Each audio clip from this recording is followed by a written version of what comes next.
Assalamualaikum warahmatullahi wabarakatuh. Kami dari kelompok 5 akan menjelaskan materi kami mengenai aliran Murji'ah. Selamat menyaksikan video dari kami. Apa sih aliran Murji'ah itu?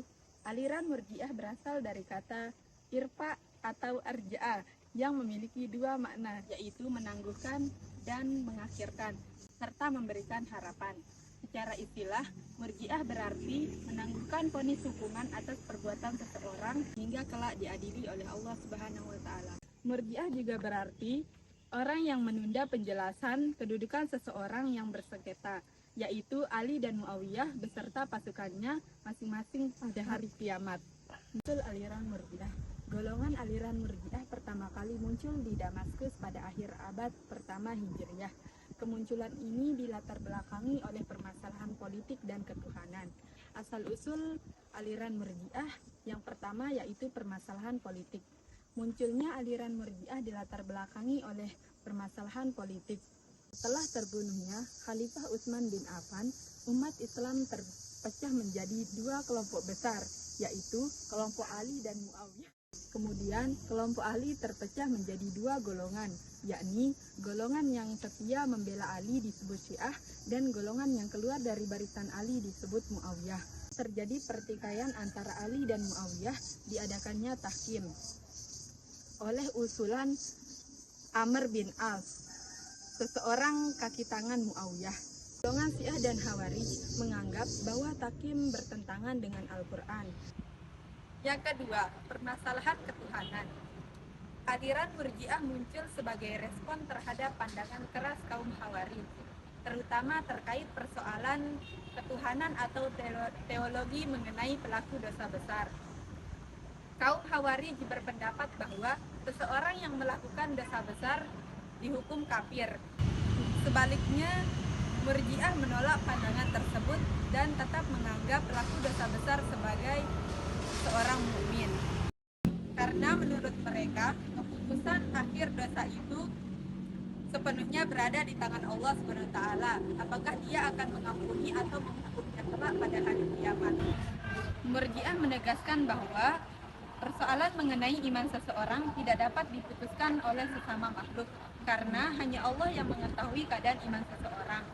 Selama seorang muslim masih meyakini bahwa tidak ada Tuhan selain Allah dan Nabi Muhammad SAW adalah utusannya, serta berpegang pada dua kalimat syahadat, maka ia tetap dianggap sebagai seorang mukmin meskipun melakukan dosa besar.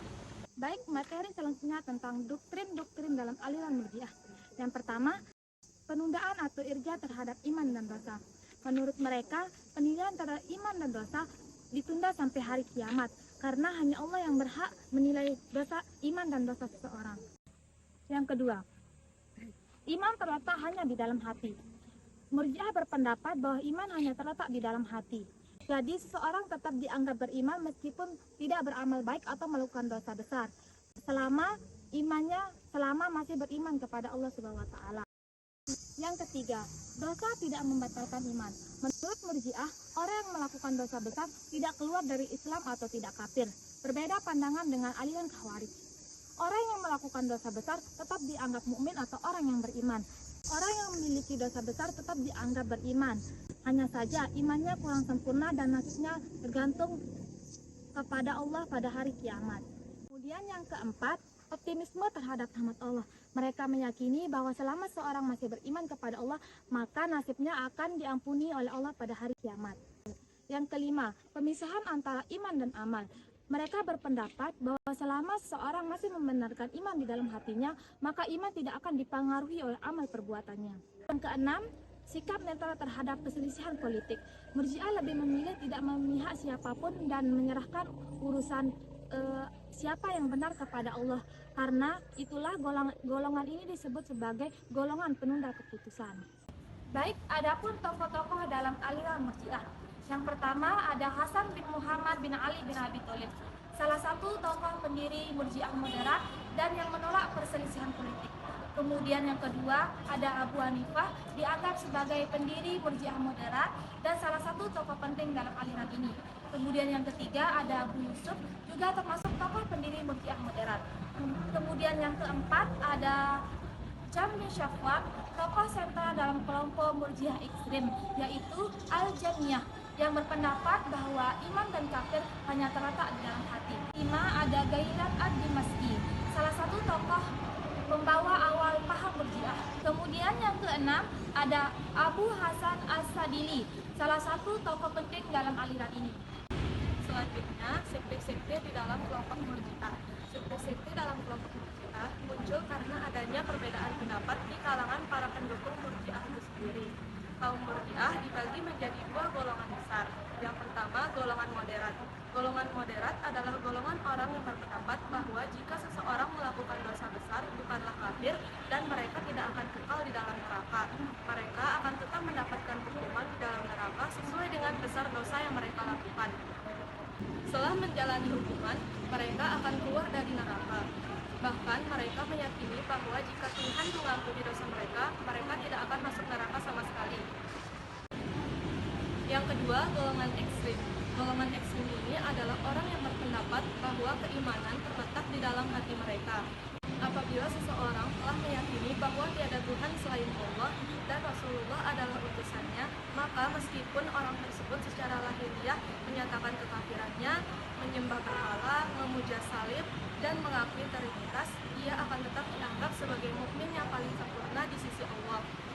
Bahkan mereka juga meyakini orang tersebut akan termasuk dalam golongan ahli surga. Beberapa aliran. Yang pertama, golongan Al-Jamiyah yang dipelopori oleh Hisham bin Syafwan. Yang kedua, golongan Asy'ariyah yang dipelopori oleh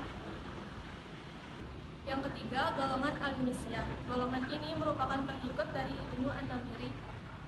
Yang keempat, golongan Al-Ubaidiyah yang dipelopori oleh Ubaid Al-Makaini. Kelima, golongan Al-Ghailaniyah yang dipelopori oleh Ghailan bin Mas Al-Yaqi. Yang keenam, golongan Al-Syawbaniyah yang dipelopori oleh Abu Syawban. Yang ketujuh, golongan Al-Marisiyah yang dipelopori oleh Misinar Al-Marisi. Yang kedelapan, golongan Al-Qaramiyah yang dipelopori oleh Muhammad ibnu Haram. Dan yang terakhir, yang kesembilan adalah golongan Al-Hasaniyah. Sekian video dari kelompok kami. Terima kasih telah menyaksikan. Semoga bermanfaat. Wassalamualaikum warahmatullahi wabarakatuh.